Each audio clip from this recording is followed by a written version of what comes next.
This here is 1 cent. Here's another one. These are mine. My 2 cents, as in my humble opinion. Opinions can be magnetic and attract people who think alike. This being a lab, let's check if my 2 cents are indeed magnetic. Seems they are. What about yours? Go get a magnet and your own 2 cents and check for yourself. That is the point, the mindset, the goal of this video. I'm about to show you stuff, rants included, but it's up to you to agree or disagree, or to do to your devices what I've done to mine. It's your choice. You've got the power.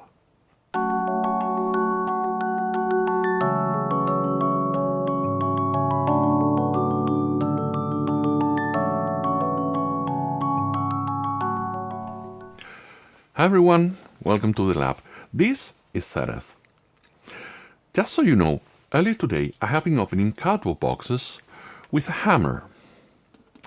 Safety tip of the day, don't be a fool. Use the right tool. Be careful, be safe. First of all, let me explain that I call these devices retro handhelds, because other, more appropriate names would be longer, and most people have been calling them retro handhelds for quite a while. I don't see much retro in playing Children of Morta or Bright Memory on my RG557. Same goes for my X55, which is great for playing Chasm, Undergrave, and a small indie game called Portal. That's its unit's theme, actually. So, people keep calling them retro handhelds. Okay, let's go with that. And plenty of people became aware of retro handhelds because of the R36S. They saw it in social media, it played lots of games, it was cheap. And Electronic Arts wonders why they're selling less microtransaction-infected games when people can buy 2 or 3 of these for the price of 1 base modern game. The problem for the game console company and Flambernick and Wetoid, and even for the big Japanese company called Cease and Desist, is that once you own one of these, why would you buy another one? Well, our smart friends in China decided to repurpose the internals of the R36S and make more devices with different form factors. The R36H is the same as this one, but with the buttons and joysticks to the sides. I don't own one of those, because the joystick is on top, and I wouldn't be using it much. But they also made the R36 Plus, with a square 720p screen, and then Shifan made the XF40H. They also made the XF35H, but I don't have that one. And this is a horizontal version of the Plus, with a twist and RGB. And then the game console company made the R46H, also called the Retroid Boy. It's written on the motherboard. But it's not called that openly, not to mess with a wasp nest. And then they made the R36H Pro Max with the bumps on the back, which makes you wonder, what's wrong with whoever is naming these devices? And if that wasn't bad enough, they used the same screen as here, just in a vertical form factor, to make not the R46V, but the R40XX.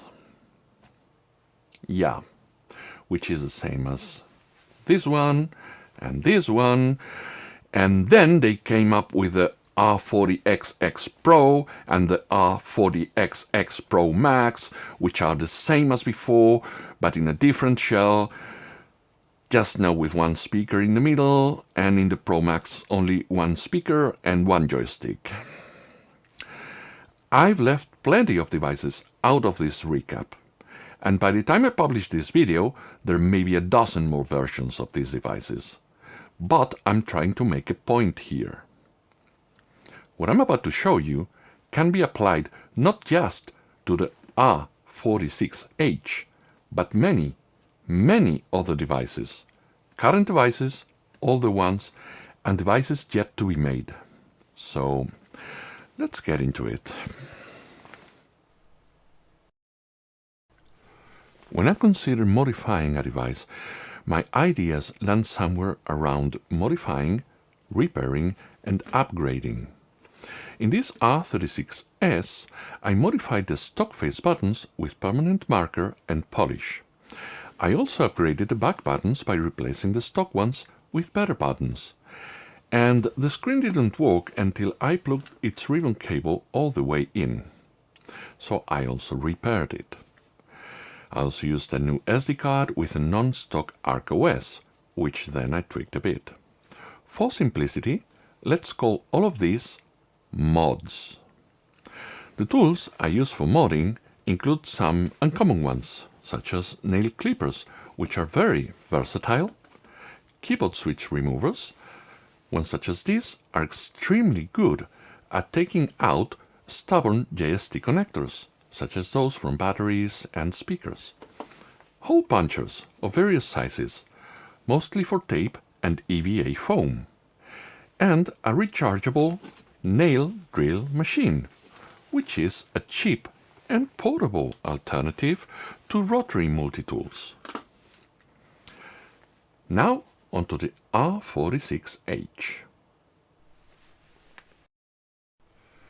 I usually keep the plastic film that came with the device on the screen until I am done modding, and I use the foam that came with it to support it while I'm working on it. If you throw it away, use a microfiber cloth or something between the device and the table. After opening it up and removing the screws, take out the joysticks. The flex cables will get in the way, and they're fragile. Next, the speakers. Before taking them out, check if they're properly seated. These were not properly seated because there was no room for the wires in the shell. Once you remove the speakers and the motherboard, you can cut or drill a bit of plastic to make room for the cables. Unplug the screen cable and lift the motherboard from the side opposite to the headphone jack. You see, rumble motors and Wi-Fi modules, these and these, are cheap. But I get that soldering is not for everyone. My black unit, well, at least this one, does not have internal Wi-Fi, and I won't be putting one in it. The USB dongle works fine, and the device doesn't get as hot as this one while using Wi-Fi. But I'm not into retro achievements or automated scraping, so you do you. Now, for the other side of the motherboard, there are 2 points of interest. First and most important, this applies to most handhelds out there. Protect the motherboard from the D-pad pivot. Oftentimes, there are circuit traces in that area, and the pivot can damage them over time. Depending on the device, 2 to 6 layers of Kapton tape will protect the motherboard, but this can also raise the D-pad, and enough layers will reduce accidental diagonals, but too many will make it harder to press, even unusable. For the R46H and its more ergonomic sibling, I have used 2 layers. In this case, if I had encountered accidental diagonals after this, I'd better covered 1/3 of the contacts instead of raising the D-pad more.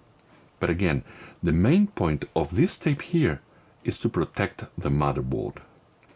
Now, the LED mod, which comes in 4 parts. Buckle up! The four principles regarding LED mods are restrict, redirect, diffuse, and recolor. For these devices, we won't be doing recolor using physical means. You could use colored cellophane sheets on top of the LEDs, but I don't find it practical in these cases, and some operating systems let you change the LED colors. So no recolor here, but now you know. Now restrict. We don't want light leaking everywhere, so we will block it, and only let it shine where it should.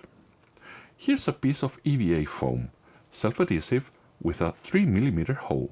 Remember the hole punches before. But before sticking it to the motherboard, we apply a first layer of diffusion to the hole. We cut a little square of these envelopes for glass screen protectors.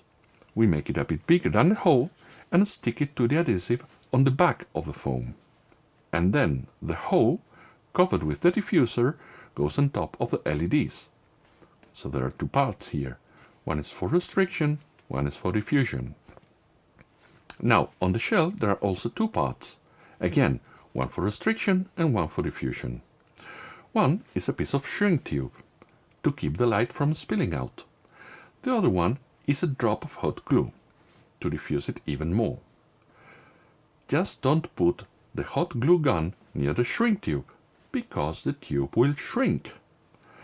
You get a drop of hot glue out of the hot glue gun, blow on it, shape it like a cone and let it cool down. Once it's cool and hard, cut it so it fits here, and that's it. You could use other stuff instead of hot glue. For example, you could put tape on the hole on the other side of the shell and drop a bit of carpenter's glue, which is white. If you do that, let it dry for a day or more. You do not want water-based glue on your motherboard. And about redirecting LED lights, there is no need here. You would do that with fiber optic cable, putting one end of the strand on the LED and the other end where you want the light to come out. But you'd need heat to shape the strand, and it's often more pain than it's worth. So now, onto the buttons. So, the original buttons are not only colorful, but connected. A to X and B to Y. If you just want to get rid of the colorful letters, you can paint over them with black permanent marker. Depending on how well the ink covers the colors, you may have to let it dry and apply another layer. Maybe 3 or 4 layers. Do not use acrylic paint. Alcohol-based ink or enamel model paint will work better and last longer. Once the colors are covered and the ink is completely dry, polish the face of the buttons using smooth cardboard. And then you can cut the buttons apart, leaving about 3 mm of the part that connects them attached to the buttons. And that's it for the easiest button mod. You put them back and they will work. In some devices, you may want to add 1 or 2 layers of electrical tape to the back of the buttons, if they feel loose or rattle. You can cut squares of tape or punch holes in it, and then use the round bits on the buttons. If you go hole punching tape, here's a trick. Stick a strip of tape to thin acetate, such as the plastic film that came covering the screen, and then punch the hole. That way the tape won't stick to the hole puncher and it will be easier to cut. Cutting squares is easier, but whatever the case, make sure the tape is flat and centered on the buttons. In case you intend to use transparent buttons, if you want the color to pop, use white tape. I used black tape here and no tape here. Black tape makes the button's color look muted. If you want muted, transparent colors, use black tape. If you want brighter colors, use white tape or no tape if the membranes are white. Now come the switch light buttons. There are two ways to use switch light buttons, like this, with these devices. And you must choose one before even cutting the buttons off the injection structure.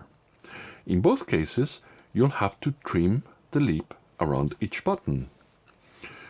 But you can use a bit of the structure as legs to keep the buttons from spinning. The A button is a special case. In this green device, I've cut a rail for a leg that goes from the A button to the middle.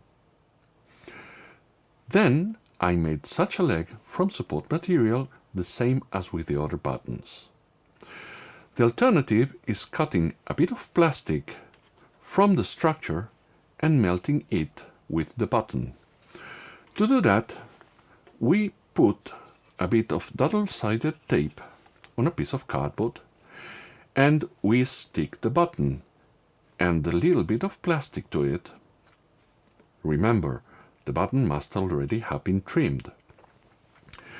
And afterwards, we use a hot soldering iron to rub the new leg onto the button until both parts become one. Then we file it down flat and smooth. Now, you tell me what's more scary, risking damage to the shell when we cut the rail for the leg, or risking damage to the button with the soldering iron. In these two, I cut rails. In this one, I made a new leg, right as I've told you. And with black shells and bright buttons, I painted the top and sides of the lips and legs with a thin permanent black marker, so you won't see orange from the outside, just the exposed parts of the buttons. Now go ahead, pause the video and tell me how crazy I am in the comments, how unnecessary this is, how perfectly fine the stock colorful buttons are. Go! Done? Well, this is what I like, and I'm proud and satisfied of the results. These buttons do really feel way better to me. I get that for most people, the use won't be worth the squeeze. But now, you know how it's done. It's your choice to make. If you want some, you can get some. Also, the power and reset and volume buttons were a bit rattly, so I applied thin bits of EVA foam to them, and now they work great and they don't rattle. Start and select didn't even need tape, so those are tight as is. And if the D-pad is loose, you can put tape on the back, but this one wasn't, so I didn't need to. Also, there is one last thing I want to mention. The R46H has one thing in common with the old R46S, and it's related to its shape. When I hold them, my ring fingers rest over here. And this originally is a sharp edge. That was a painful experience. So I sanded it to make it round instead of sharp, with very fine grit, and the pain is gone. I did the same here and here. This one didn't need it. It was already rounded and more ergonomic. I also traded the joysticks I was never using for front-firing speakers, just like I did with the R36 Plus, this one, not the orange one I showed before. But those are stories for another day, if ever.